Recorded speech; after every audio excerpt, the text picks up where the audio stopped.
I'm thinking differently now because I don't got the security blanket of having my full-time job anymore, right? There's no security blanket of the job there anymore. So you were up 15 grand on a 50K challenge account? Yeah, I was up 15 Wow. grand. I was definitely over leveraged. Okay. I was definitely over leveraged. Just wondering. But that's where it was all coming from. They're like, I have to make this money. I have to make this money. Long story short, I had to go back to work. Yeah. I had to find another job. What's going on, ladies and gentlemen? Welcome back to the FOREX Beginner Podcast. It's your boy Calvin. Check it in. Today we got a special guest, Mr. C.K. Kirkland in the building. What's up, brother? I'm chilling, man. Feeling good and blessed, bro. Yes, man. It's an honor to have you. It's a pleasure to meet you, man. I know. Pleasure to meet you too, man. Hey, it's a privilege, man. Long time waiting. Yes.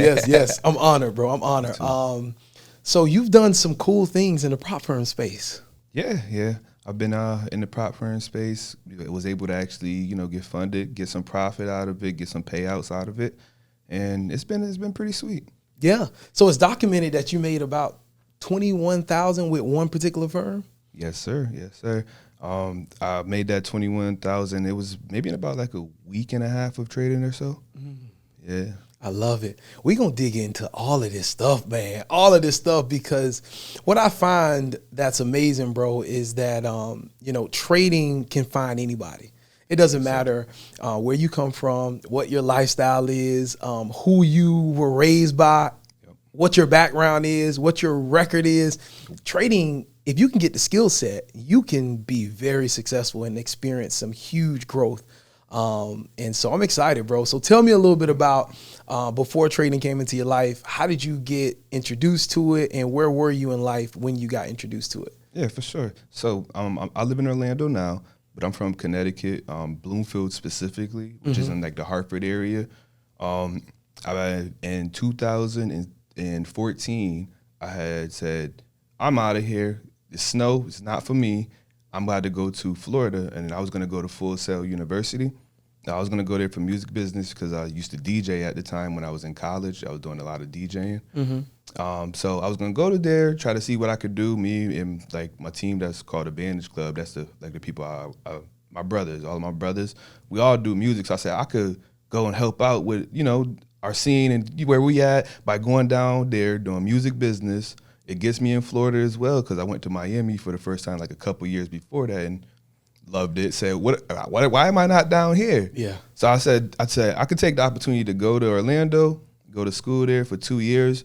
Then after that, move on down to Miami and try to make music work. But then when I moved to Orlando, I started running into people that went to the school because they give you housing around the school usually. So then they told me that you don't want to go there for that. They don't really help you with this. They don't help you with that. They don't help you with this. And then I had my financial call with the actual school, right? That's when I found out, no, we're going to scratch this plan right here. I made it to Florida. That's half the battle of what I was trying to accomplish here. Now let me go to work and then see, what I could do in Florida. Since I've been to Florida, I've had a ton of different sales jobs and call center type of jobs. I had this one sales job, this one call center job. This one was super chill, super relaxed, man. I was working for Showtime, and we were just handling like emails. If people have Showtime, they email us. We got little already put together templates to send back an email. That's all we were really doing. So as you can imagine, we're not doing nothing.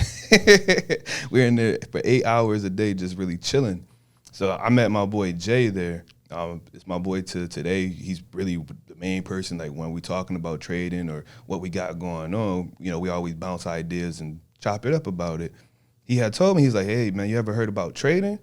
And I was like, I know a little bit. I studied for the Series 6 when I was trying to get hired at MetLife, but, I ain't passed, but they were talking about a little bit of it, Yeah. So I had like a little tiny bit of, knowledge about it, but nothing really in terms of like doing it or anything. He's like, yeah, man, like it's this company named IML, and they're doing this, they're doing that, and doing this, but I don't really want to mess with them because I just do my own thing. And he's like, you want to learn? I'm like, yeah, that sounds great, And right around that time was when like the Wolf of Wall Street came out as well. So that's something else that motivated me. Showtime had this show called Billions. I don't know if you've seen Billions. I started watching it. Bro, so that show came out and it was brand new around that time too when I started that job, right? So now I'm watching this show because we watch Showtime movies for free on the computer all day because we work for Showtime basically. Nice. Right? So I'm watching this, watching like acts and all of that in that movie, really getting motivated about it. And then he said, hey, look at babypips.com. They take you through like a little course on there for free. That was your friend told you that? Yep, my friend told me that, Okay. yep. So I said, all right, cool. We got all this time while I'm here. I'm about to study this and just do this. I went through the entire course in the first week he told me about it because I had all of that time to really just sit there and focus on it. That's when he told me also about TradingView. TradingView, you could actually do some practicing on the charts. You could bring up the charts, play and do things with it. So I said, let's do it. I'm going to do it. So I did that for the first week. The second week I said, all right, I learned some stuff, but I don't know everything. I'm about to go through the course again. I got the time. Mm-hmm. So then I went through the course again on there. And then after that, I was like, all right, it's time to put some money in a real account here. So like, I didn't really do any demo trading at all, nothing really. Because when I did it, I was like, this don't feel too real, right? Mm-hmm. I put $100 into a real account at the time. When I put the $100 in, within the first day and a half, I had it in at $95 profit. So it was at $195.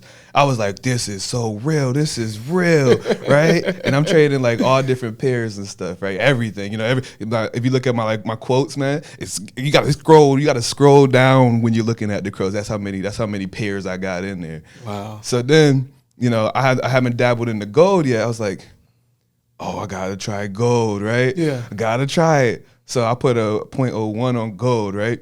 And this gold the broker I had, it was Trader's Way, so you couldn't put less than a 0.1, right? And I have never traded that much yet, especially, it's my second day or, third day, right? Mm-hmm. So then I put in a trade and then it goes in profit.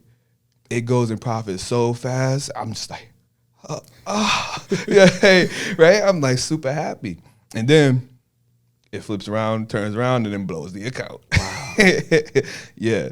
So all of that gone, lost, but I seen the potential because I was just up $95 and I was out. So like I was out. It wasn't floating profit. This is profit that was already booked up, like good to go. Mm-hmm. Still in the account, but it's in the account balance now. It's not floating at all. Yeah. So I made this already. I looked at it like that. So that was the first time that I was like seeing that, hey, this trading thing, this could be real as long as I study enough and do what I have to do and take it where I have to take it and try to build myself to the point that I could be disciplined enough not to do what I just did on my first account. Yeah. So, wow. Yeah, okay. And that's how we started, man. That's how I started, working for Showtime. Mm-hmm. Boom, right there. Yep.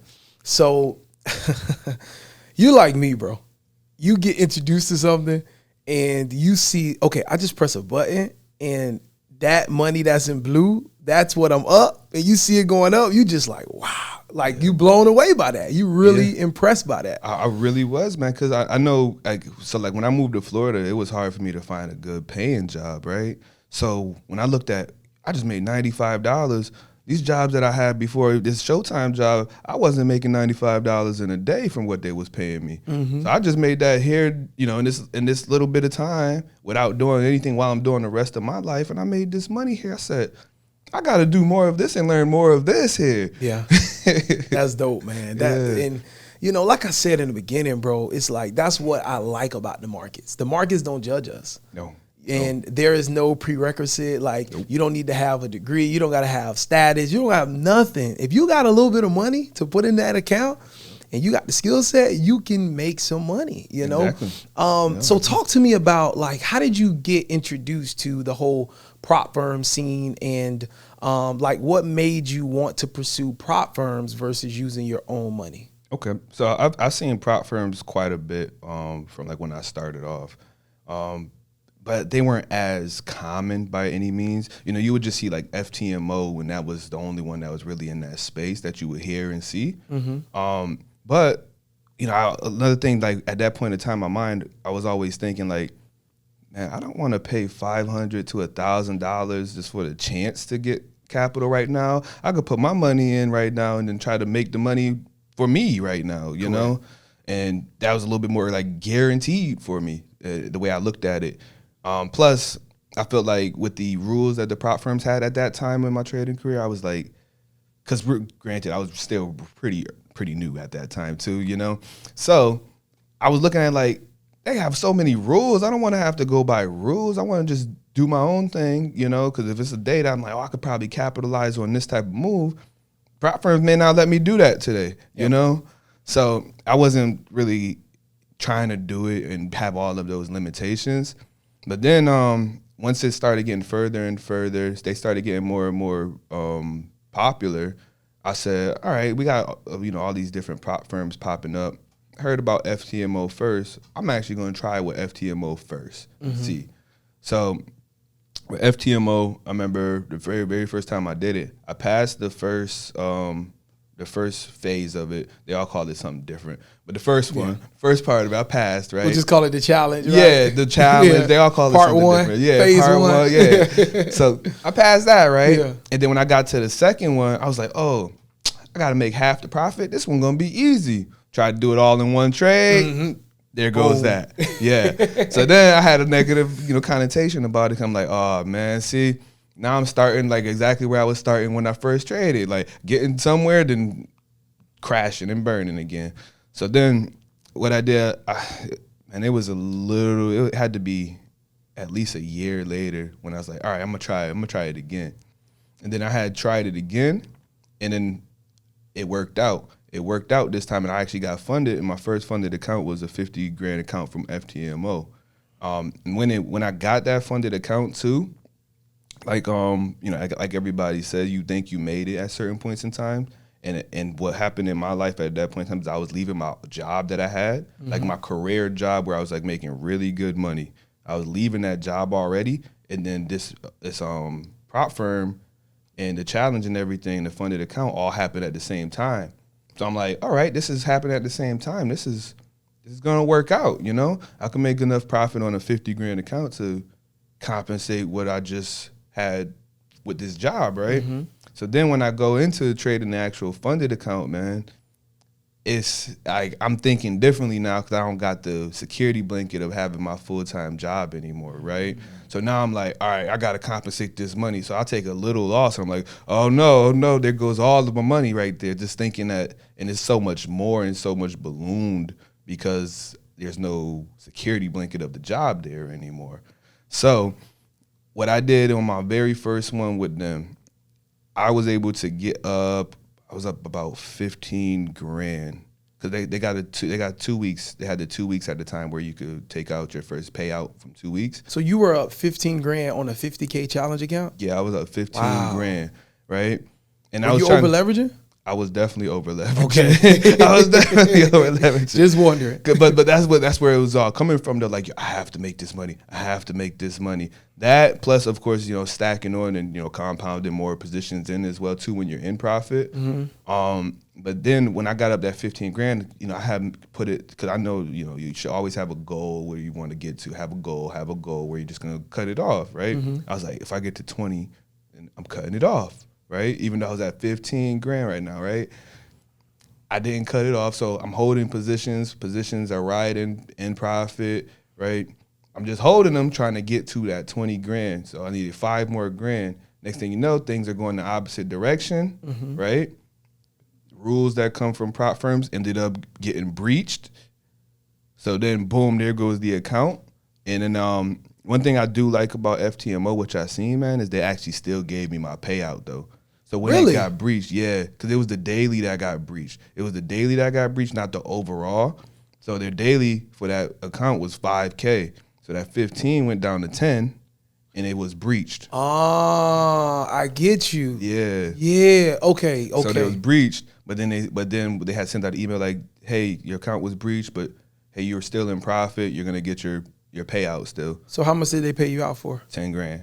Okay. Hello traders, I'm Bernd Skopinski from Online Trading Campus, one of the few trading educators who verify trading results with prop firm payments and my FX book. Whether you are a beginner or looking to advance, Our unique set and forget method using proprietary indicators means less screen time and more freedom. I'm the all-time record holder at FTMO, and I generated over $1 million with prop firms. Feel free to book a call with Online Trading Campus to discuss how we can help you improve your trading skills and learn more about our system.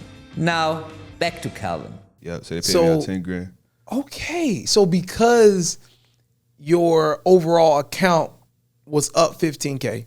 Yep. But you were floating 15, and then when the day crossed over, I'm assuming, it went down to like below 10 grand. Yep. Or like right around. I was probably like a little bit above 15. 15, okay. They had to go over that $5 grand mark for it to actually breach. So it's like a little bit over, but around 15, 16 in between the two. Yeah. Boom. Okay.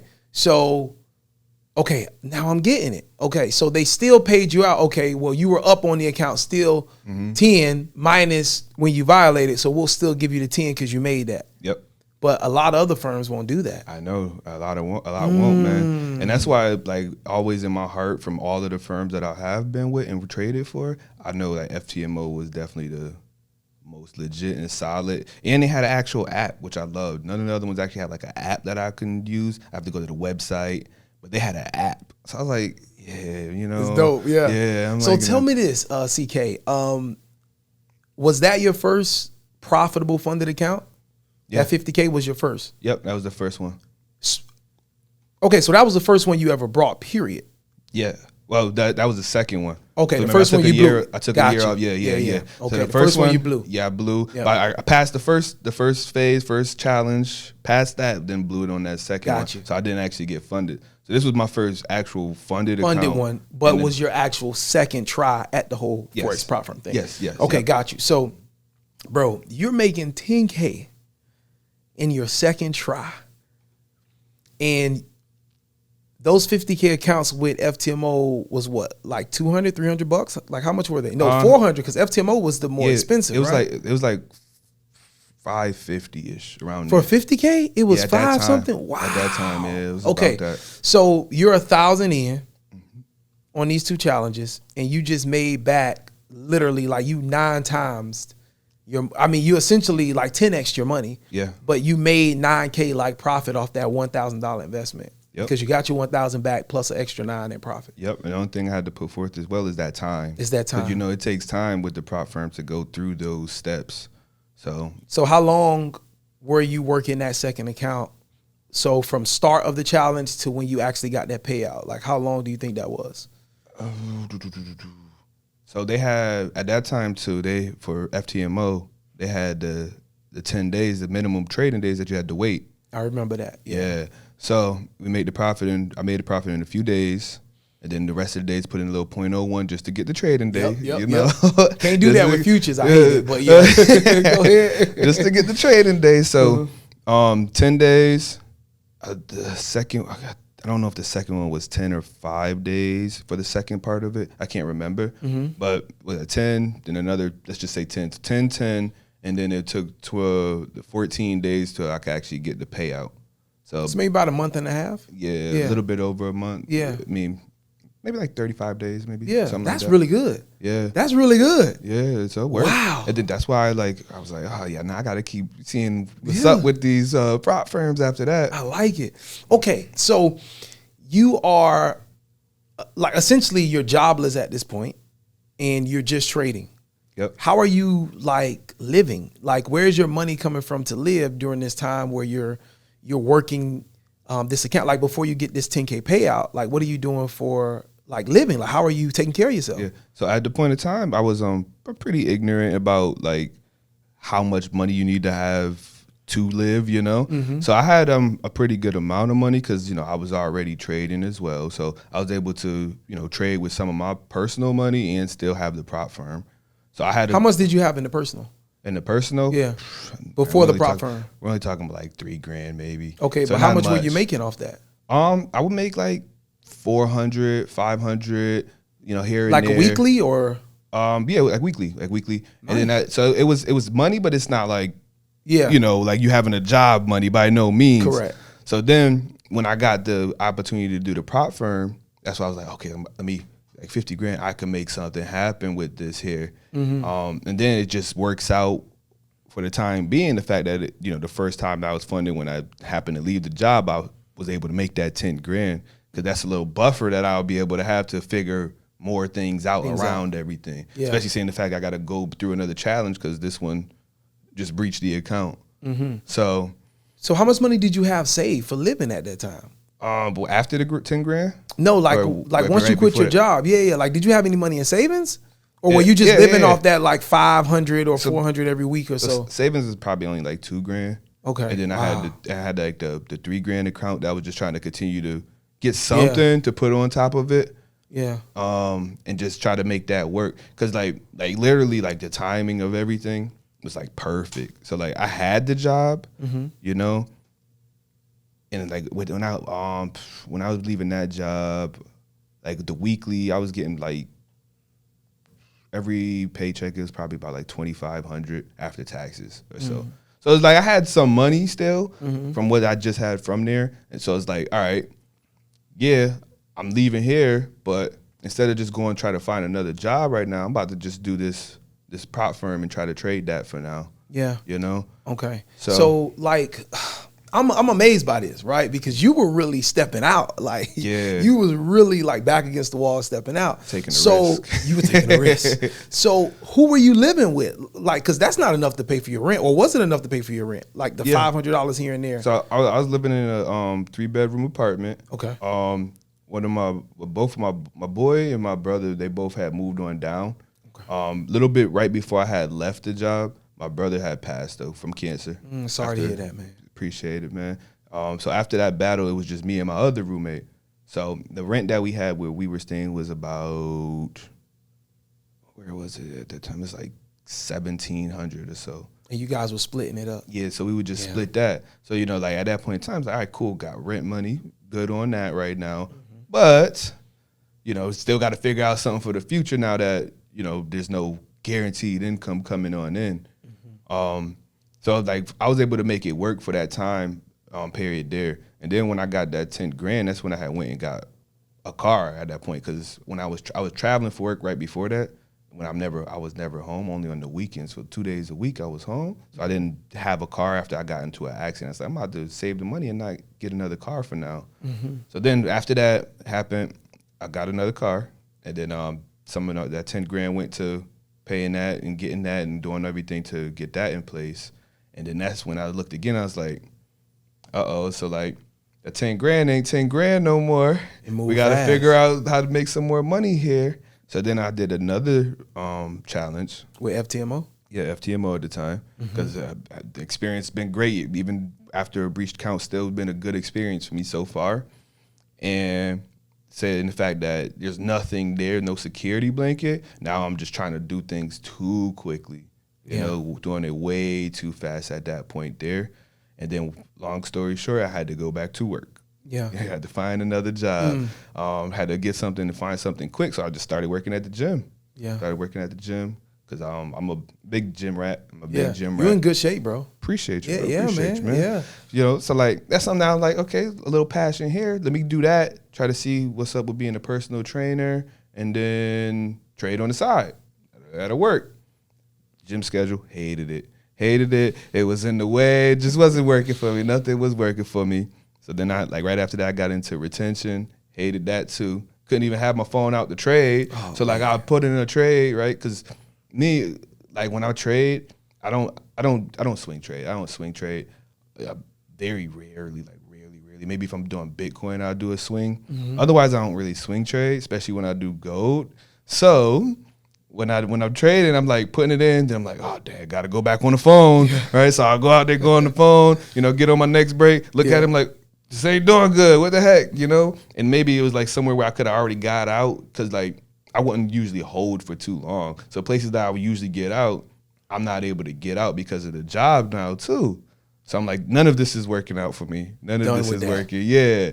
So then after that, and this is like while I'm trying to get back into the prop firm space as well too, So like not only am I like not getting paid enough to really like make everything work out, but I'm still like, all right, let me put a little bit of money towards this prop firm and try to price this, get back in the game. So you blew the account you made the 10K from at this point? Yeah, yep, that one's gone. Wow. That one's gone. So you never got a second payout on that account? No, I did not. Not that wow. one. So but that was my first taste, and I know like, all right, this prop firm stuff is real. It works. Yeah. I like so it. then what I tried to do is like, I'm not making the money like that, so I tried to find some cheaper prop firm, something that's a little bit more price, something that works with my little price point I got to pay for it right here.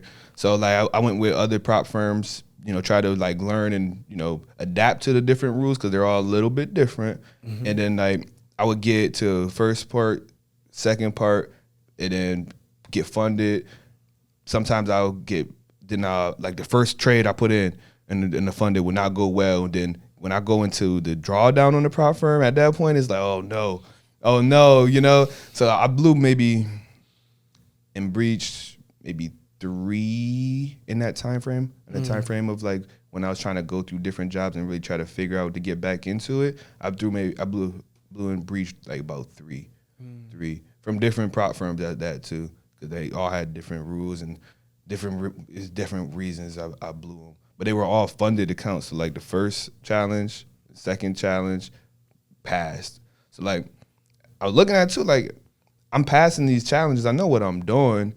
I think I'm just getting a little too greedy or antsy or something when it's like the real funded account. Yeah. So that was that was like maybe like a process of like a year, bro. Just trying to overcome that, because it felt like I was back at the beginning of my trading journey, learning everything new and trying to take what you learned from making this mistake or that mistake to bring it all together. I mean, that's what it really is, bringing it all together from all the experience that you go through in the markets. Mm-hmm. So. It sounds like an exciting year, though. Yeah. Exciting, like but stressful. I was just gonna say that. Yeah, stressful, like stressful, but exciting too, because it's like, bro, like, okay, you get introduced to trading, you're working at Showtime, your boy introduced you. His name was Jay, right? Yep. Jay. So Jay introduced you. Shout out to Jay. What's up, Jay? So Jay introduced you. You know what I mean? Like, you are on baby pips, you learn it, and then you figure out a strategy. How did you figure out that strategy? Let's jump into that real quick. Yeah. So at first with my strategy. Yeah, the first strategy that you got funded with. What was that? The first strategy I got funded with, shouts out to Q Banks. Oh, okay. Yeah. Q. So, shout out to Q. What's up, Q? So I never took a course, but like what I did, I was on YouTube looking at some of the old stuff, some of the older stuff, and some of the supply and demands. That plus a bit of the Fibonacci. I love fibs too.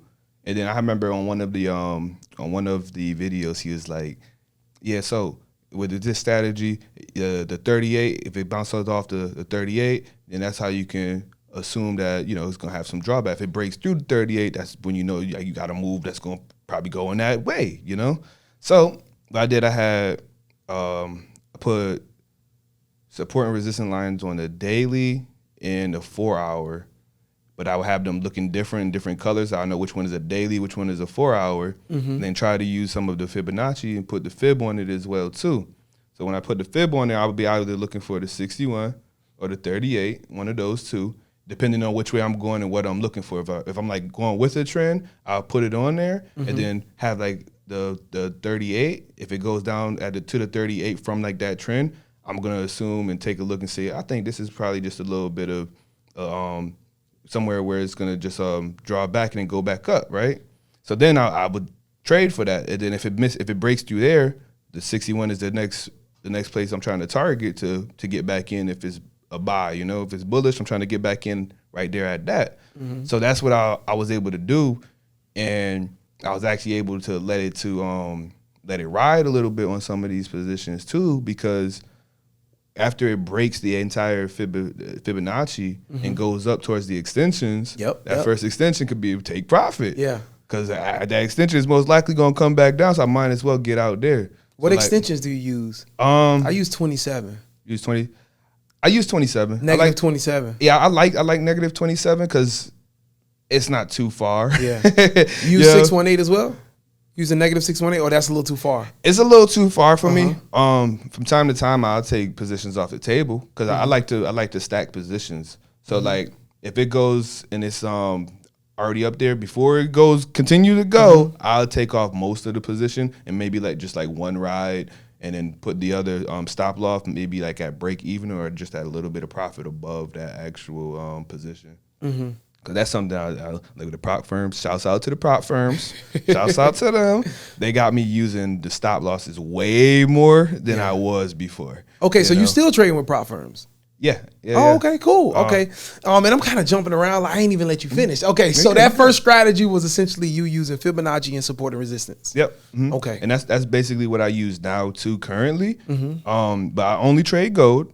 Trade gold. I learned that the hard way. Okay. Of just sticking to one. Okay. But where gold is right now, how is that these all-time highs? It's hard to use the support and resistance for it when it's running. So I'm also there's nothing there. Yeah, there's nothing up there. Yeah. It's in no man's land. No you man's know. land. So I'm also sticking to what they say. The trend is your friend. Correct. The trend is your friend. And I've been blown out of trades, blown out of accounts, breached on prop firms way too many times by trying to counter trade, So that's why I don't try to counter trade unless I see some real momentum. And if I see some momentum from trying to do a counter trade, I know that this is not something that's going to be long term. We need to get in here, get some profit, and get on out and wait until we ready to head back into the direction of the trend. Yeah. So right now I'm using fibs a lot though. Fibs. So right now if it goes on up into no man's land even further, right? Then come on down, I could take a look at where the last leg was there, put a fib on that to see where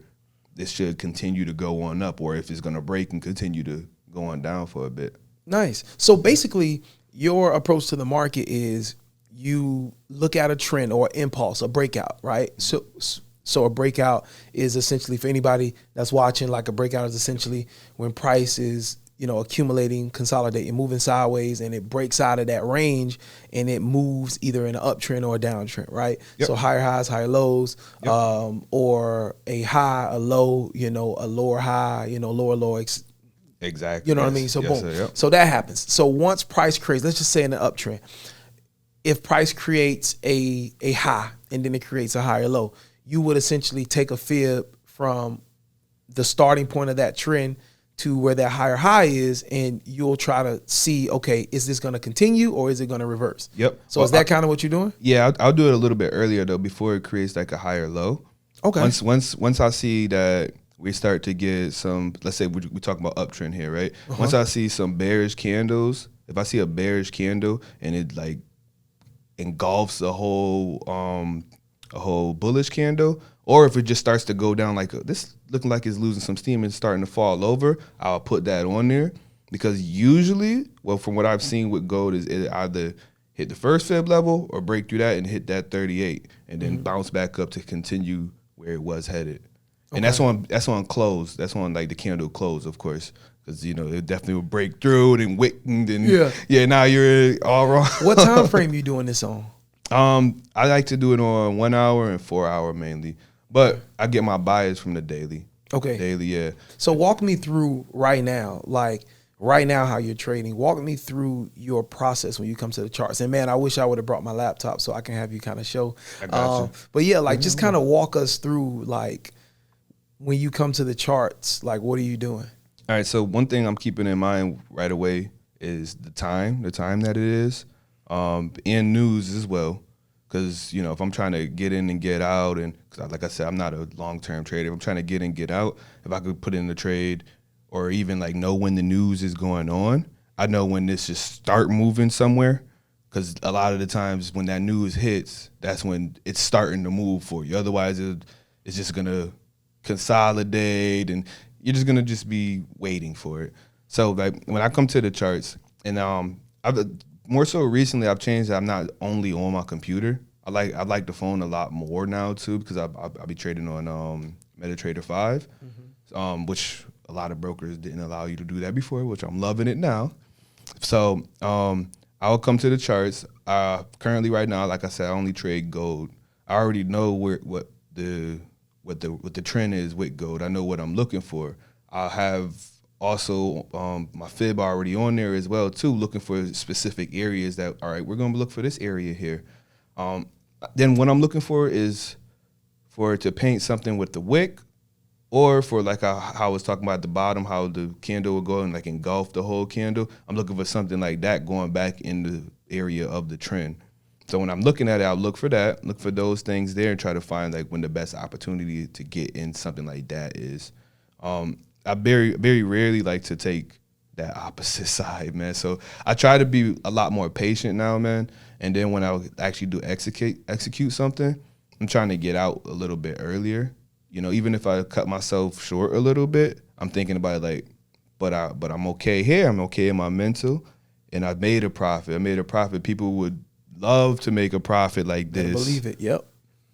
So let me just get out and be happy that I made this profit. Like literally it happened to me the other day, bro. Like I got out early and it just kept going. I'm like, no, like, it's all right though. Yeah. So, okay.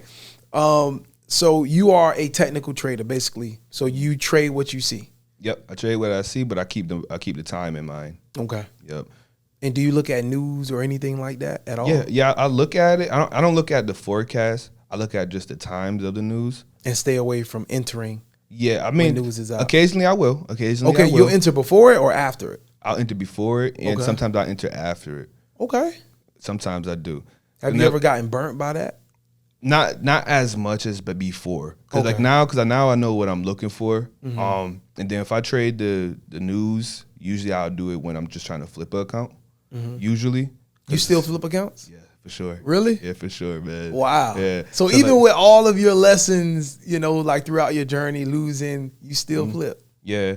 But you know what makes it work, man? I try to stay consistent with my size that I'm trading with. And then I only trade one pair. So, you know, I know the distance it has to go for this count to be gone, you know? Yeah. And then like the broker that I got for that, man, I think they make it, it can't get better for flipping accounts. What broker you use? I got FX Glory. I've heard of them. Bro, they got 3,000 leverage. Oh my God. You risking your whole account. Pretty much for the flips, yeah. So what I'll do with the flips, when I do that, I'll put like $100 in. Okay, you do it with just $100. Yeah. Okay, I don't put too much in there. Gotcha. Okay. So I'll put $100 in. Now I'll wait for a really good position, and then I'll put a 0.25 position on there. And then when it runs, you know, that's the thing. I'm trying not to be too greedy anymore, because I definitely used to be greedy, and then it'll blow it by far after it was already in profit. Yeah. But now, you know, I'll take like 200, 300, 400 right there. Because then now I got a $500 account here that I could do more things with and make more happen with it. Yeah. So that's what I'll do. I'll just try to take 100 to wherever I can get the 100 to. If I get the 100 to somewhere I'm like, this is good for me, I'm trying to take that 100 out and I take a withdrawal out, keep 100 in, rinse and repeat. Yeah. So. Okay. So you work a job right now as well, right? Yes, sir, yeah. And how much have you made in total with prop firms in your career? Like, how much profit do you think you've made from prop firms? I would have to say somewhere around about 50K. Around 50K. Yeah, somewhere around there. Maybe a little less. Maybe a little less, but around there. Yeah. So, okay. So you have made money with prop firms. You've seen yourself just excel with this skill set. Be able to invest a small amount and bring out, I mean, times 2, times 3, times 4, times 5, times 6, etc. Right? Yeah. Of that amount that you invest. And you're currently working a job right now. So are you working during the day or are you working during the mornings? Like, what's your schedule like? So I was working during the day, like 12 to 8:30. But this week right here that just passed was my first week working at 9 to 5:30. Okay. I would say, I mean, it doesn't Does really it affect change. your trading? Not really. The only thing that it does do, I mean, I'll say I probably like it better with the 9 to 5:30 because I could put in a trade and not have to be watching it because I'm busier, you know. Because by the time 12 comes around, I'm not gonna be trading as much. Yeah. I still do look for some trades because you do still have opportunities there, but I'm not trading as much. So the 9 o'clock, I'll be able to get something in before I get to work, or because I absolutely love 8:30. There's something about the time of 8:30 I just love. AM and PM. Yeah, gold does move during Asian session at night. It does. And what I noticed when I was traveling for work is that it's around 8:30 because I've been doing the flipping accounts thing for a while as well with like $100. It's always $100. Yeah. But that's when I would see it move. I'm like, hold on, this is moving at the same exact time every day. And then in the morning, it's 8:30 as well. If it's not 8:30, it's Like usually 9. Yeah, bro. Between or 9 10, and 9:30. Yeah, or yeah. 10, Bro, or like 10. Yeah, it gets busy. yeah, It gets busy. yeah. So those are the times I'm like trying to be in there. That way I could put in a withdrawal. It takes about by like 3:00 a.m. or so, somewhere around there. That's when the broker will always accept my withdrawal to send me the funds and all of that. And then it takes it out. It keeps the accounts, keeps all that profit safe, you know? So like, that's what I try to do. I try to boom, hit it, make whatever I make, and then say, all right, let's take this money out, put in the withdrawal. Because once I put in the withdrawal request and whatnot, I'm not trading again because I'm not trying to mess up that withdrawal. Exactly. So That's that's cool. what I would do. Okay. So you working, and you trading, and so you have this $100 account that you just be flipping, right? So when that account hits what dollar amount, when do you take a withdrawal? Like when do you say, okay, I need to withdraw some of this? At what dollar amount? Yeah. So I mean, I would do. So you start at 100. Yep. I would do things around like 400. Okay. 400. Boom. And then how much will you take at 400? Let's say it hits. I take 3. I'll take take 3. 3. Yeah. I'll Okay. take 3 out, and then keep the 100 in. And so then, like rinse and just keep repeat. okay. Rinse and Okay. repeat. Boom. And Okay. then if I lose the 100, the 100 gets lost. What I would do up to 300 in a day. No more than that ever though. I wouldn't do more than that. Okay. So if you come off a loss 100 and then you put another 100 in, once it hit 300, then you gonna automatically like take a withdrawal of what, 200?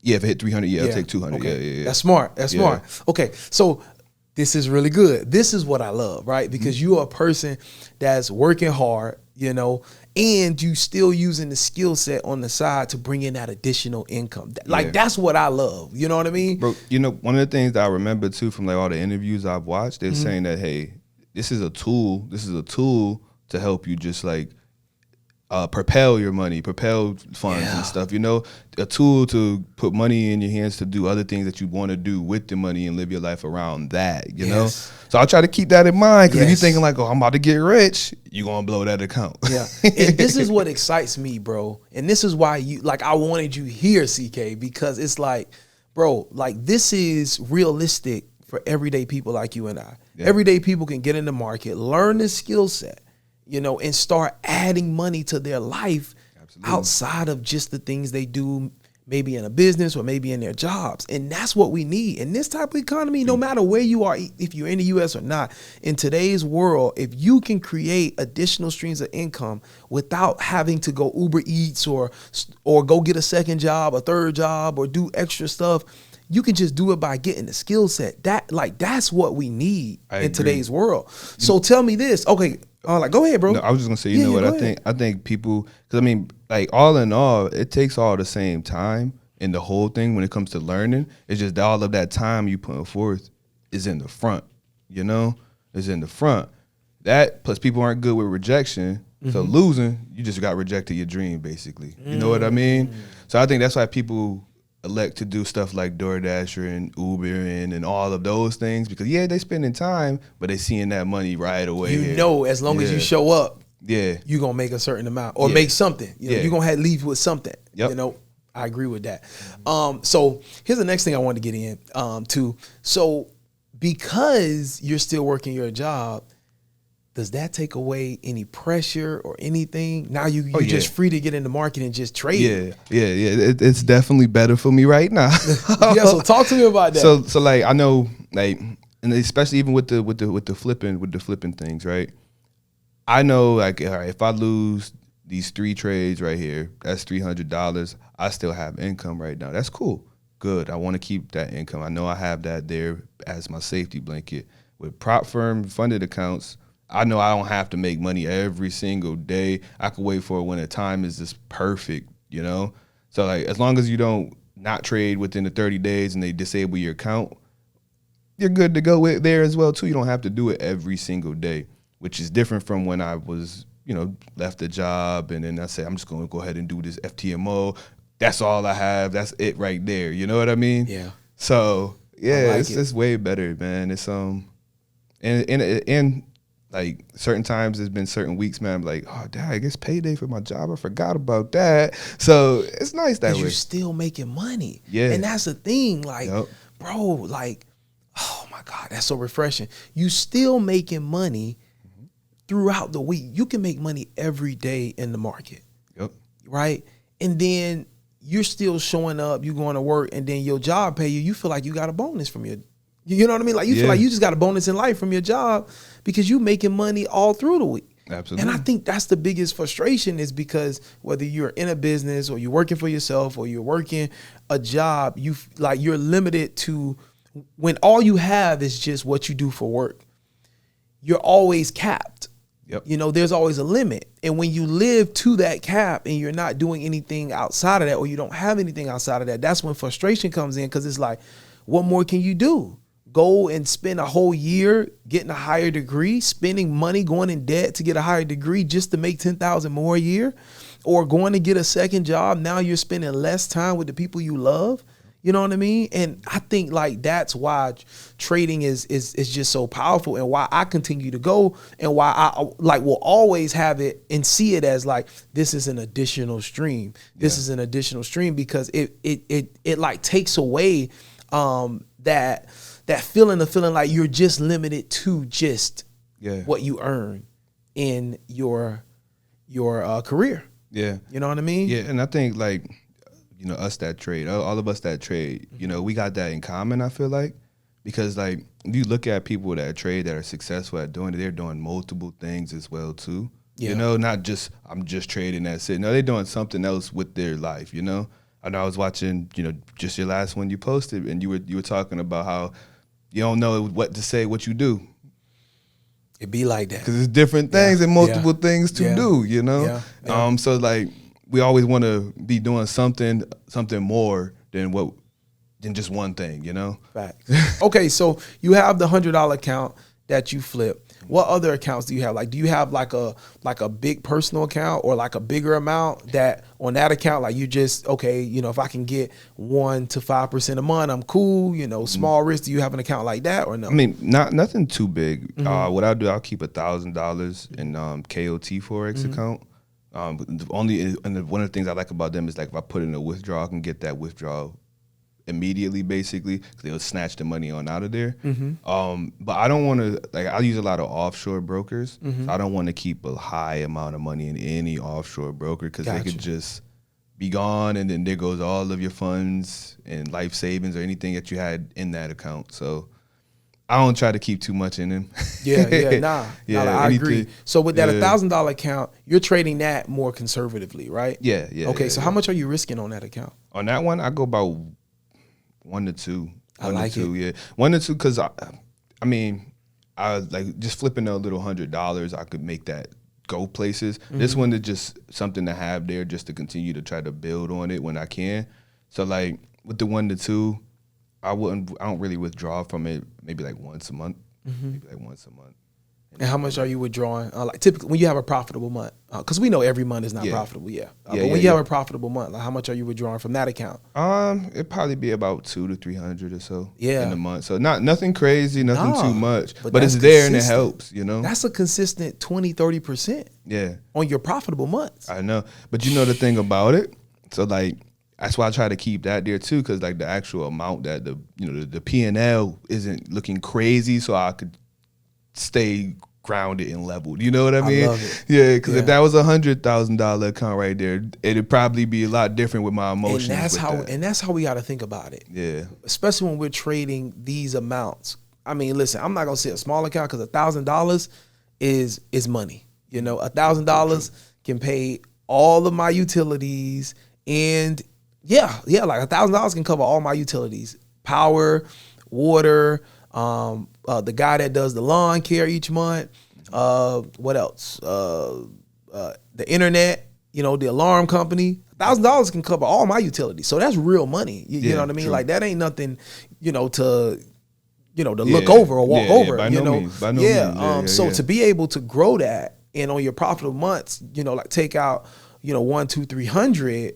And again, this is additional. Yep. That's awesome. That's your $1,000 essentially making more money, printing more money for you. Yeah, absolutely. So that's dope. Okay. Yeah. And then if I lose on it, what I try to do is take some of the profit that I make from the $100 account and then top that back off at $1,000. So that we just got that there. You know? Yeah. Okay. So you got the $100 account, you got the $1,000 account, and then you're still trading prop firms as well.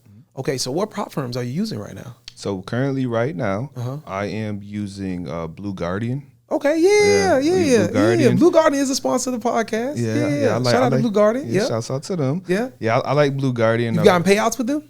Yeah, I gotten payouts with them. Okay, awesome. With them, I like them because they give you the opportunity to like have no minimum trading days. They got different, instead of having like different upgrades on the levels of it, they got different levels and different types as well too. And then they do a great job with partnering with the community with discounts and stuff like that as well too. So that's one of the reasons why I was able to say, oh, let me go ahead and do this. If I ended up breaching an account before with them, or any of the ones I did breach with them, I can actually afford to get back in here, and it's affordable to get back in and restart it, and then it doesn't have to be forever. You know, it doesn't have to be that 35 days that it was when I was with like FTMO. So yeah, that's dope. Traders, if you are interested in trading with virtual prop firms, I got some exciting news for you today. Blue Guardian, the prop firm, is launching their first ever futures prop firm. And to celebrate, they're giving away 40% off on all challenges. Plus, when you pass that challenge, you pay $0. That's right, $0 to activate your actual funded account. On top of that, if you join the waiting list, link in the description, you'll automatically be entered into a raffle to win one of 10 100K accounts that they're giving away absolutely free. So make sure you join the waiting list, link in the description, for Blue Guardian Futures. And when you do that, you will get 40% off and 0 activation fees once you get your funded account started. What other prop firms are you using? I'm not with them right now. The account was breached for them, but I did Top Tier as well. Oh, okay, nice. Yeah. I like Top Tier. Yeah, I like Top Tier too. I do too. Those are the main ones. Okay. Those are the main ones off the top two. of my head. I don't think I did any other ones. Yeah, I don't think I did any other ones. Those are the main ones I've done. Okay, perfect. So here you are. And this is what I love, bro. Like, I'm going to be honest, because this is what a person that's coming off of just hearing about trading, this is what they can really take and make this real motivation and a realistic step for them. Yeah. You're working, going about your life, you know what I mean? And you're making the money you need to support your lifestyle, the things you want to do from your job. That's your primary source of income. But every single day you are taking, well, you have the opportunity to use your skill set, use your mind to essentially make money on this $100 account, which is an aggressive account, right? And and then this $1,000 account, and then on this prop firm account. So these are 3 different extra income streams you have that don't require you to leave your house after you get off a long day of work and you're tired. You know what I mean? You can probably do it while you're working. You probably do it while you're working. So you're killing 2 birds with 1 stone. And so on your profitable months, all 3 of these accounts, the prop firm, the $100 account, the $1,000 account, on your profitable months, because every month is not profitable, but on your profitable months, how much money do you think those 3 accounts bring in collectively extra into your bank account? I will say roughly 3 to 4 right now. 3 to 4,000. About 3 to 4. Because like on the prop firm, I'm not really getting too aggressive because I got the other things I'm doing. Yeah. The $1,000 we talked about, the $1,000, it's not too aggressive with that either. It's good for a month, you know, but it's not too aggressive. But the $100 ones, those were like having all of these other things going on. I'm able to actually stay on top of and be able to afford to put those $100 in there. That's crazy. Because bro, it's been some times where I will put in a trade at night, right? I'll fall asleep, wake up, and we in profit $1,000 plus. From that $100. Just from that $100. Just from the $100. And if you lose that $100, it was $100. But if you look at your profitable months, you've made like hundreds times that. Yeah. So it all balances out. Bro, that's crazy. Yeah. That's crazy. But that's the thing I would say too, bro. It took a while to get to like this point, to like for it to be this smooth, because like I remember it was a point in time when I very, very, very started even putting $100 in, right? As like $100, let me see what I could do with this. And I had said, you know what I'm gonna do is put $100 in. When that $100 gets to $200, I'm taking out that $100. So I'm gonna try to make $100 every day, right? Didn't work, because once you lose $100, now you're just done for the day, you know? Yeah. So like it's like different things. I like try it out to get to this point. I'm like, all right, I know me. I know how long I can stay in there. I know what size that I need to be trading with. I know what times I need to be available and be present to trade. And that's what's helped, man. That's crazy, bro. So you literally created a system of literally minimal risk that's on your good months that's bringing you 3 to 4K extra outside of your primary income. Come on, bro. Like that's freedom, bro. Yeah. That's freedom, because now, all right, now answer this, because I got a theory, right? That jobs or, working for ourselves is not really a miserable thing. It's just the fact that when that's all we have, it makes us miserable and frustrated sometimes, because there's so much more we want to do in life, but we know, like, I'm capped here. Yeah. And so we just feel like, man, I hate it. You know what I mean? Yeah. It don't pay me enough. But tell me this, because you make money from trading outside of your job, like, does that make you go to work like even more like giddy and, you know what I mean? Yeah. It definitely do, man. I would also say, like, sometimes I'll be in there like, I don't want to deal with this though, because like I'm over here, doing this, dealing with multiple personalities, because I'm a supervisor somewhere. So like I'm working with multiple personalities, got to do this, counseling this person, do all of these different things. But I'm like, it takes a whole 8 hours. I'm looking at the time like, this is 8 hours of the day. I already made what I'm going to make here for the day by far earlier today. So like it's a little bit of both, and just trying to keep that balance, and just keeping in mind too, like when I tried to make the jump without having that there, what happened? So I'm trying to keep that there to make sure I'm good to go. Yeah, at least until I can get more perspective. investments and things in place, so I could just say, all right, I got that nest egg that's not work, and then I could put that into adding something else and doing something else as well. Yeah. For instance, like this is our clothing line. I got a clothing line. Oh, wow. Okay. Yeah. But my brother, he's the one that really pushes it, does everything, and make it all of the designs. So like if I didn't have a job, I'll be able to be more into it. You know what I mean? Be more into it and be able to do more for it as well too. So yeah, that's what I'm trying to get to, man. Yeah. But like even in them frustrated moments, you referenced the time where you tried to go all in on trading, and you remember the emotion and all that stress, and you just you look at yourself and say, yeah, bro. You know what I'm saying? You know what I'm saying? Like, I know today frustrating at work, but yeah, bro, get it together, because we ain't doing that again, right? Yeah, exactly. That's exactly what it is. Yeah. And then some days, those days when I wake up and I'm like, oh, $1,000 or, $700, $600, and be like, I'm about to call out today. And I'm like, no, I got to go. Because then if you get into a habit of calling out, you're going to just not try to go, not want to be there anymore. So, and bro, it's just better just to keep as many income streams as possible. Yeah. I personally made that mistake. I'm not even gonna lie. And right now, like, I look back and I was like, you shouldn't have taken your foot off the gas. I get that, man. Yeah.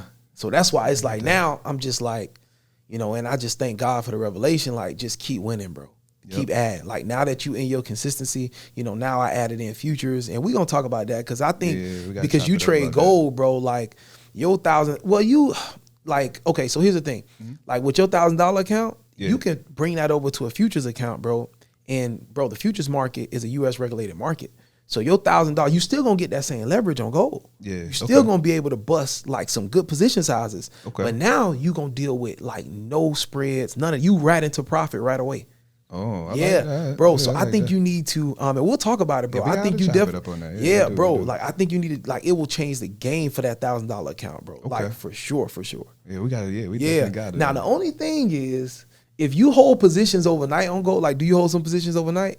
Occasionally I will. Okay. Because but a lot of the time, well, going back to that schedule thing, that's the only difference as well too. Okay. I was able to stay up later as well when I was starting at noon. Okay. So from time to time, I'll get towards like the start of London. That's when I'll probably see some type of setup, put it in, wake up in the morning at some point, and that's when I'll get out. So that this past week has been slowed down a little bit because I've been trying to go to sleep a little bit earlier. But I got to continue to see how that works out and then make an adjustment if we got to make an adjustment around that piece. Yeah. Like the only thing with futures is that, so if you get into a trade at 8 in the morning and you're trying to hold past the close of the market, you can't. Like, you got to get out. Okay. So you got to get out by 4. Okay. Unless you have like a lot of, money in your account. Yeah. Because with the futures market, it gaps sometimes. Well, with the gold market, it gaps. Okay. You know what I mean? Yep. And with futures, because it's like regulated, they want to make sure you have enough money in your account to cover that gap. Yeah. You know what I mean? Versus when you trade with offshore Forex brokers, if you go like over, they don't really care. You ain't, you know what I'm saying? Like, they're going to shut it down anyway. They offshore brokers, so it don't really matter. But with, the futures is highly regulated, so they got to make sure you have enough liquidity to cover any gaps in the market or anything like that. So, makes sense. So that's the only adjustment you may have to have. But I think you can get a lot of liquidity, bro, and see a lot of I don't think liquidity was the word I was using, but you can get a lot of leverage if you move that 1,000 over to a futures account, bro. Like, you can do some work. Okay. For sure. You're gonna have to tell me you a can lot do some more work, about bro. that. And that money safe, bro. Good. Okay. And that money safe at the same time too. I'm definitely. Yeah, bro. Okay, so more to marry you. yeah, bro. So man. Okay, so like with you having this additional like stream of income, like you doing the clothing brand now and things like that. Have you ever had the dreams of like, man, I want to be a millionaire. I want to get the foreign car, all that stuff. Like, I want to be like them traders that I see. Like, have you ever thought about that? Yeah, man. Because like I was saying, like where I started, right? Having all that time sitting there on them computers watching Billions and all that. He's a billionaire, watching all of that. I was also on YouTube. Also seeing them, pulling out their phones, showing the phone, $50,000 profit, stuff like that. Go hop in a McLaren, all of that stuff. Yeah, but I would say that's what motivated me to stay in it, though. Because the part of we was talking about the percentage of traders that fail, right?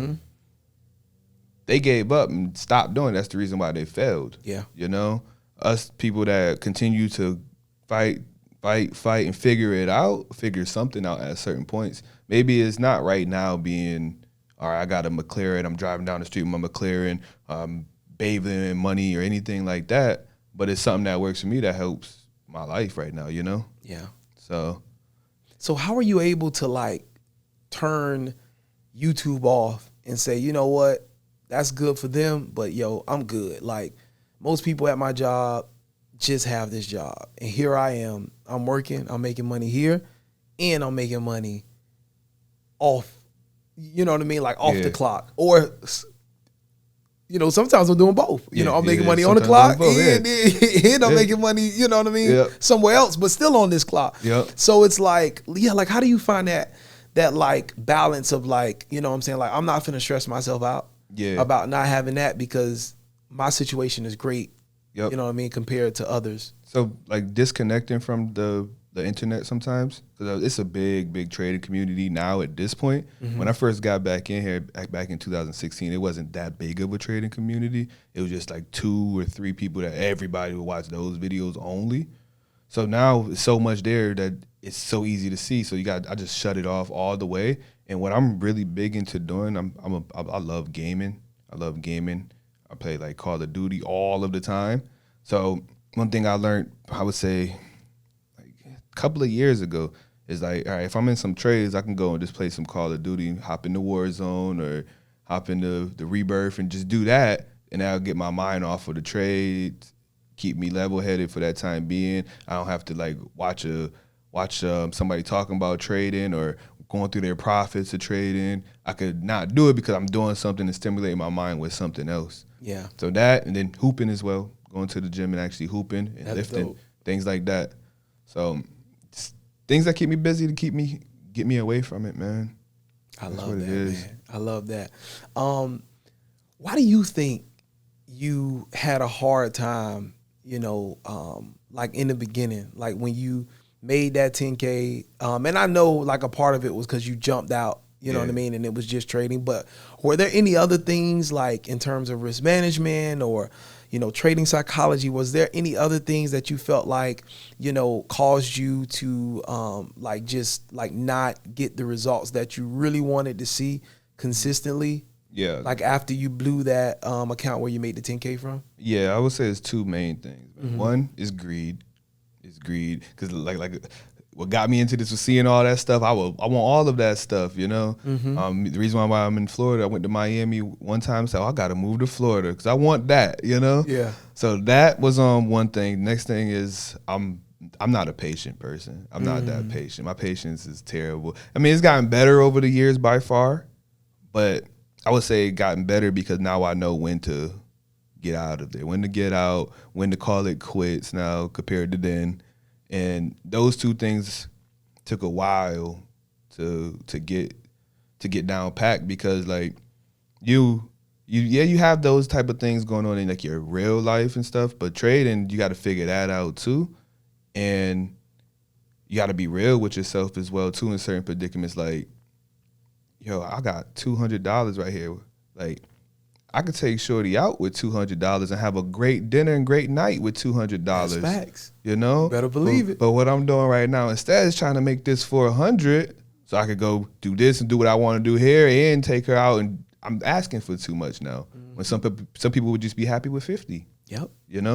So trying to keep all that in mind, bro, is what's been like the biggest thing that's helped now. Yeah. And yeah, because it took a while to get past those things, man. A while. So you've been in this game, bro, 8-9 years. Yeah, it's been a while. It's been a minute, bro. Still trying to get there, because we all like, it's a continuous journey because you can think you're there, but everything could crash down the next day if you're not being consistent with some of the things and being real about who you are. Yeah.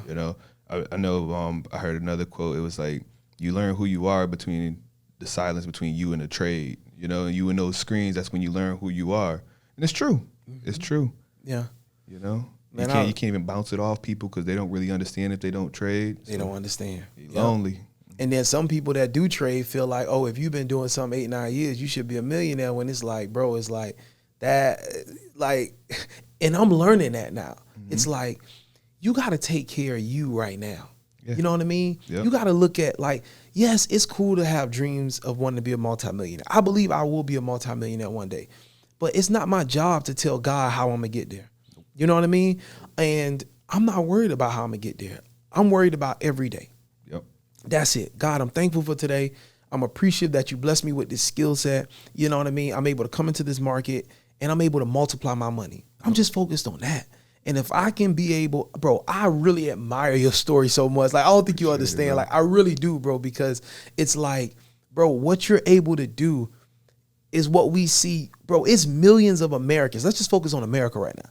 It's millions of Americans right now that right now is trying to figure out which presidential candidate is best for their financial situation. Because the center of these like presidential races is about how Americans can afford to live day to day. That's the biggest conversation that I'm hearing. Yeah. And Americans are trying to figure out which candidate is going to be the best to help them, lighten the burden of money.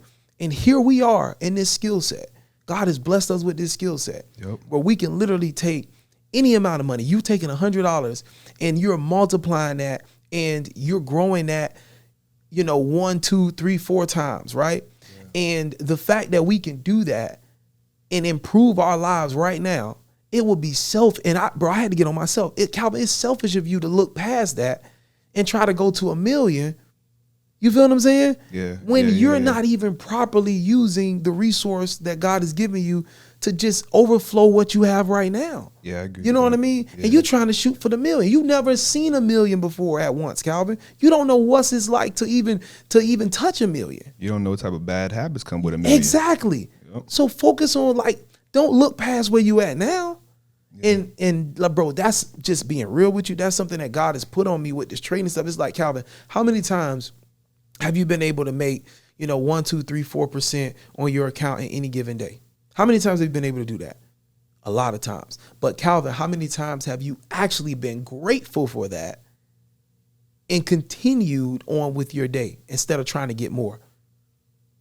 Or being upset you didn't get more. Or being upset you As didn't you get watch more. it run. So many times. So many times I have not been grateful and just said I'm done for the day. So many times. So then God says, well, Calvin, why would I catapult you? Even if I wanted to do it, why would I catapult you to millions in the market when you're not even grateful for growing what you have a couple of % a day? Come on, man. Calvin, do that make sense?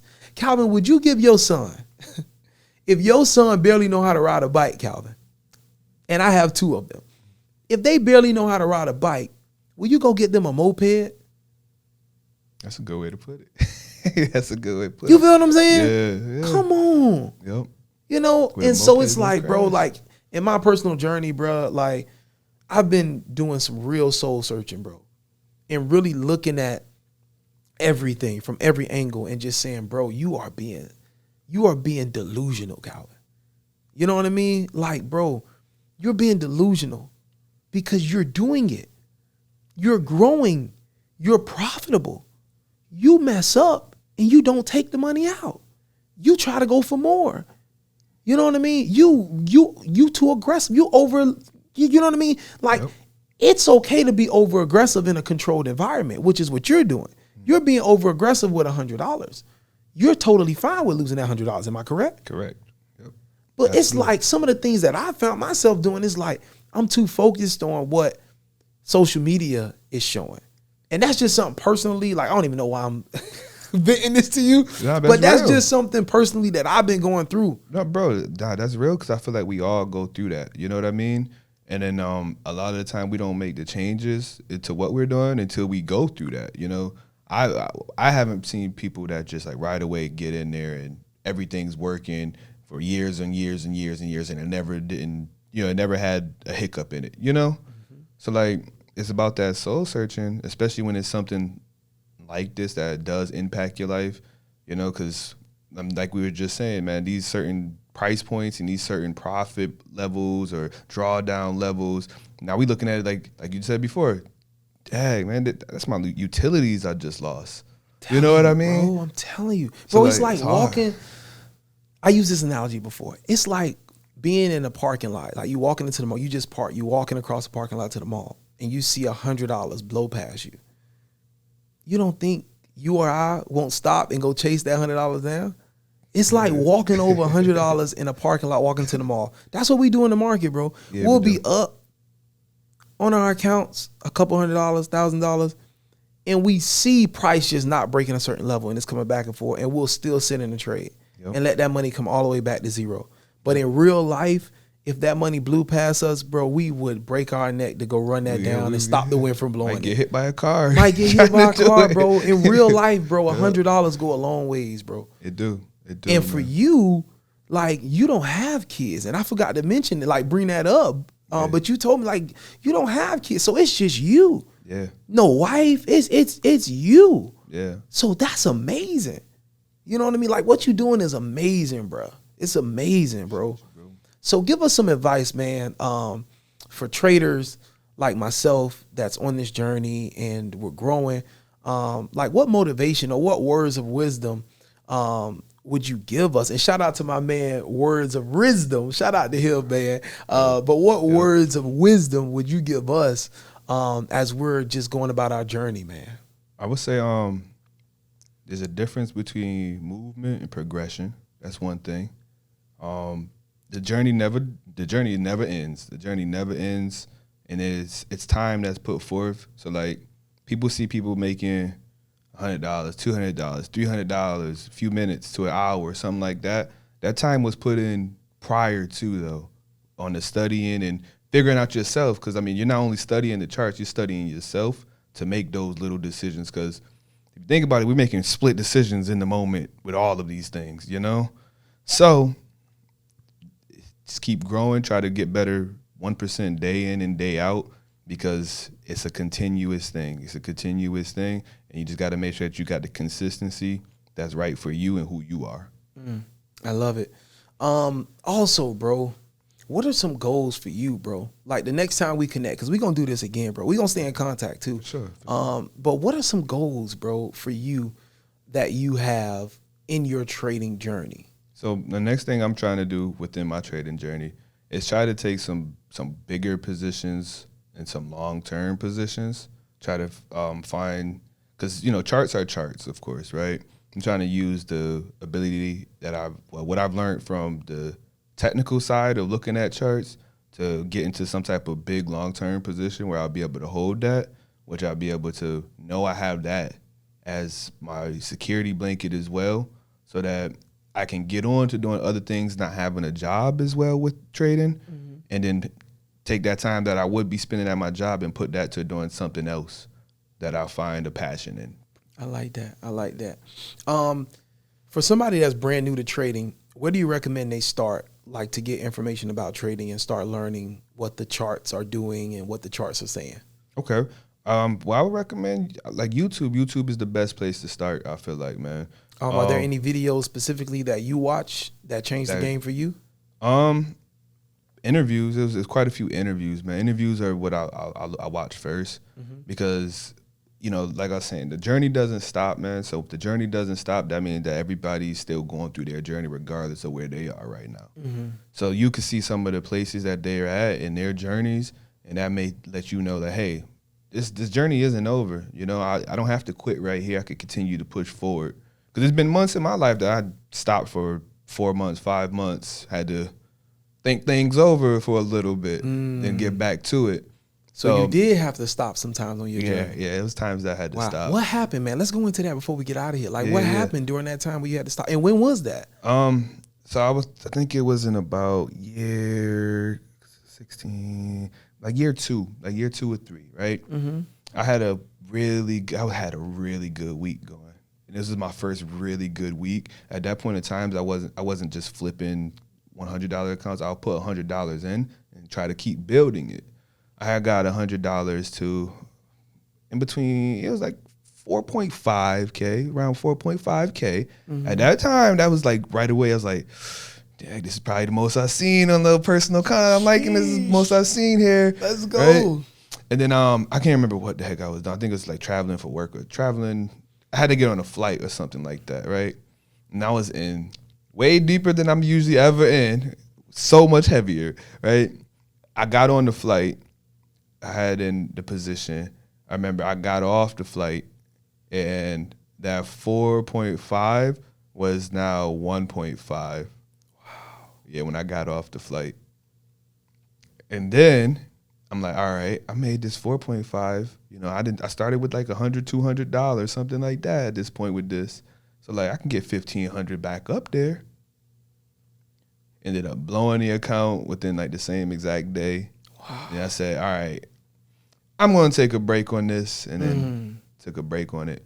And then, that was like my biggest loss at that point in time. That was like heartbreaking, man. Because there's literally nothing I could do. I got off the flight, let's see if I'm in profit. Gone. What did you do, like once you're looking at that phone and you see that all that profit gone? Man, what's the next thing you did after that? I just started thinking like, how did I let this happen? Like if I took that 4,500, I would have been happy. How did I let this happen? And then I was like with people, so I'm not gonna say it to nobody. Yeah. So now I'm just like quiet, becoming all reserved. Nobody knows I just got hit for $3,000 right here on this flight, basically. So yeah, man. Like, did you get depressed after that? A bit, yeah, a bit. And then it got to the point too, I was like, all right, I just got to take a break. And then I'll come back to it. Because that was like my first time too. Around that time, I got into like a supervisory position. So like I had more work to do as well too. So it was a lot to juggle there as well. So that's why it worked out. And I said, let me take a break. I was doing that. Then when I came back to the market after about 4 months, 5 months, I was making more money. So I was able to not feel as stressful when I just got back into these markets now. Yeah. Wow, man. Bro, I feel that, bro. It be times, I'm going to be honest, man, bro. It's been some times on this journey where I just be like, bro, I just feel like it's the end of the world, bro. Yeah. Like, that's how invested emotionally a brother be. You know what I Yep. mean? Like, I just be Yep. feeling like, dang, Yep. like, I can't catch a break. And somebody sent me an Instagram message, bro, and man, they worded it perfectly. They listed all the things they going through, and at the end of the message, they just said, Calvin, it just feels like I'm getting slapped in the face while everybody else is winning and living a dream life. And I'm just getting slapped in the face by the thing I love and want to do the most. And that's how I feel, bro. It feel like everybody winning and you the only one not winning. Yep. And as much love and passion as you got for it, it just keep literally hanging you out to dry. That's how I feel when you go through that, bro. It do. Yeah. It does, man. And that's one thing. I feel like less is more. Less is more. Less is more. So like now, that's why with my way I do it now, if I put in like a withdrawal, take myself away, get away from it, be a person, live a life, live my life, and just stay away from it until it's time to come on back to it. Because that's so true, man. It's real, bro. It is. It's really real. And it's bro, it's what we go through. And I think it goes back to what the theme, I think, of what this episode is, this podcast episode is it's just like, you gotta, don't base what you want to achieve from the market on what you see others doing. Base it on your life. If it excites you to make $100 and you got a 1K account and you made $100 and it excites you, man, congratulations. You winning. Yeah. You know what I mean? Yep. If making, like $500 for the month, if that adds to your life, if that's game changing for your life, man, I'm excited for it. Let's go. You winning. You doing it. Because at the end of the day, it don't matter if you making 1% on a $100 account or you making 1% on a 100K account. If you consistently making $1 on 100K, on $100, if you consistently making $1, 1% on a $100 account, you are a consistently profitable trader. Yeah. You just need more capital. Exactly. That's it. And bro, not only that, but people are winning by improvement too, right? So like, bro, someone that moves their stop loss all the time. You didn't lose your stop loss. You didn't move your stop loss. Yeah, you lost a couple of dollars. You lost some money, but you didn't move your stop loss. So you still got an account right now. Yeah. You know? Yeah. So like, it's the small wins that add up, really. Come on. And people they're not really able to see those small wins because everybody wants it here, now, right now. They see people online making this money down in Miami, driving this, driving that. Now they're in Dubai doing this, doing that. That's not where everybody needs to be right now at this time. And like one of the things, like both of my parents, because I have both of my parents in my life as a kid, they both have like different things that like resonate to me with this. Like my mom, have faith. That's always the big thing, right? Have faith. Yeah. Like you're going to be where you need to be when that time is right. And then my dad is always, you're not going to do anything good unless you have fun. You're going to do things good when you have fun. Going back to the passion we was talking about earlier. Talk about passion. Yeah. So those are two things that stuck with me, which is why like I'm still having fun trading. Like, it's great trading. Yeah, it ain't always fun when you take a loss. But, me making a better decision and saying, all right, this ain't going nowhere. Looking like we losing steam on this right here. Let me get out. That's a win for the day, you know? On, man. And that's what allowed me to actually be able to get to having profit at the end of the day. Because otherwise, I'll hold it. $900 just went down, gone. Nah, we ain't Whole doing thing. that. Yeah, we so, ain't doing that. Yeah. Man, come on, bro. You such an inspiration, man. Thank you for just being here, man. Yeah. I really, really appreciate it. I'm glad I'm here, man. It's a pleasure, bro. It's a pleasure. If there's any mistake that you would tell a brand new trader that's just starting out, if there's any mistake that you would tell them early on, just avoid this, run away from it, don't even entertain it, what would that be? I would say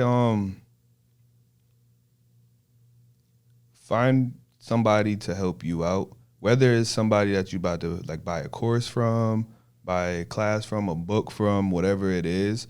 Get to know who that person is. Make sure that what they have and the way that they trade is something that's right for the type of person you are. If you are an impatient person, don't look for someone swing trading. Don't look for someone so swing good. trading. Yeah. If you are someone that's super patient, you can't deal with a lot of risk, don't look for someone flipping accounts. Don't look for it. because that's just setting yourself up for failure. So that's real good, bro. In terms of risk management, so same question, but in terms of managing risk on your account, regardless of what size your account is, what mistakes or advice would you give to a trader? Say, don't make this mistake, or what tips or tricks would you share with them to do in terms of managing risk on your account? I would say not only, so if you're thinking about not setting a stop loss or anything like that, you never know what's going to happen. I can give you a quick little story, actually, man. Listen, and this is perfect because where we at right now, what's going on Tuesday. So one of the last election, I was in a position. I was like, I don't really want to put any stop loss. I'm just in here.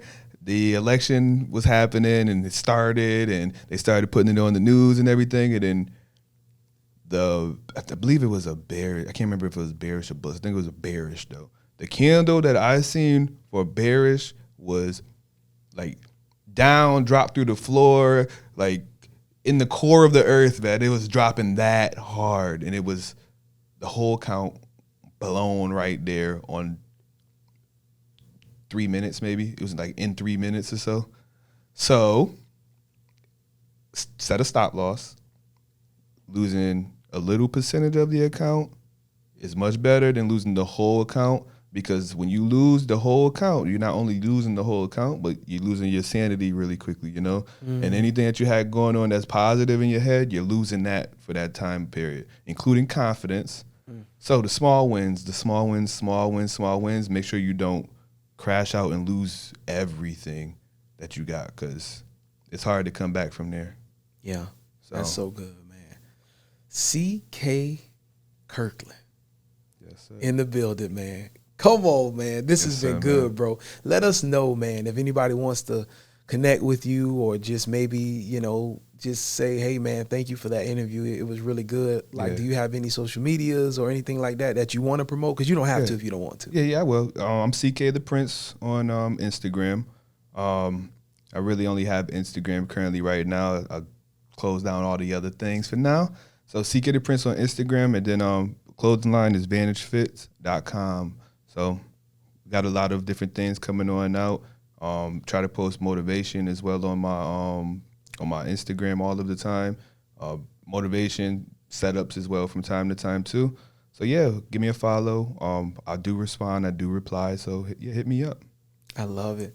Yo, what I think you should do with this clothing brand, and this gonna seem crazy, but I think it's gonna be dope, bro. So you should create like a course, right? So literally just record yourself walking through your step-by-step of how you get into the market and how you find your positions. And like maybe do some like general beginner stuff on just like risk management and stuff like that. Like just giving people, you know, heads up on what not to do and stuff.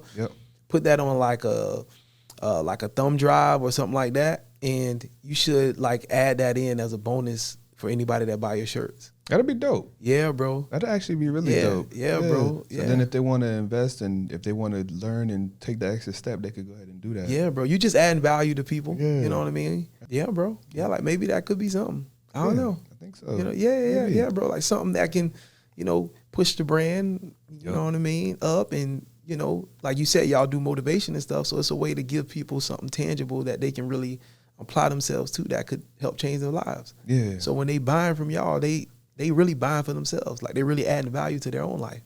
Yeah. So yeah. That makes sense. Yeah. Hey, bro, just something I just thought about real quick. That, hey, come on, man. Yeah. Ladies and gentlemen, this has been another episode of Forex Beginner Podcast, man. This has been really, really good, y'all. I ain't gonna even lie. This has been a great conversation. I love these type of talks because this is what is real for us, everyday people. You know, you are in the trenches, you're managing family, you're managing your household, you're managing your income, and you want trading to add to that, right? That's the first step. We got to get trading to add to it. Yes, we believe God for great things. We can reach, you know, millionaire stats. We can do all of that stuff, but listen, God ain't going to give us something that we not prepared for. So we need to first, how can we improve where we are? And man, CK just did a great job of just sharing his story and just being real, you know what I mean, about his numbers. And those are some fantastic numbers, bro. Thank you, man. And hopefully next time it'll be better. Absolutely, bro. You will continue to grow. We all gonna continue to grow, but we gotta first take care of where we at right now. You know what I mean? Yep. And if we can't take care of where we at right now, how in the world are we gonna get to where we ideally want to be if we can't master where we at? You gotta see the next step. Got it. Yep. Yeah. To the next step. So, ladies and gentlemen, man, I hope y'all found this valuable, as this has blessed me so much. It's really. Before we get out of here, I'm gonna just tell you how much this has blessed me. Like, I'm really going to be grateful going into the market on Monday. I'm gonna be excited and grateful for the risk that I put on, the amount that I take, or even the amount that I don't take. I'm gonna be grateful because, hey, if I was still being reckless, I could have lost my whole account. Yep. But I know I'm not gonna lose my account because I'm coming in with the right perspective and I'm coming in appreciative. This is what I have to manage. I'm gonna manage it the right way. Good. Simple as that. And this interview has really blessed me in that way, bro. So thank you. Ladies and gentlemen, Forex Beginner Podcast, Calvin, my man CK in the building. God bless you. Take care. I look forward to running into you at the bank one day, but you cannot meet me there. You got to beat me there. When I pull up to the bank, you should already be walking out, duffel bag on your shoulder, big smile on your face, and you already know that's my way of saying I believe we all are going to be successful. Till next time, God bless you. Peace. CK, my man, appreciate you, bro. That was good, bro. Man. That was good. It's fun, man. It's fun, man. Yes, man. It's fun, man. Bro.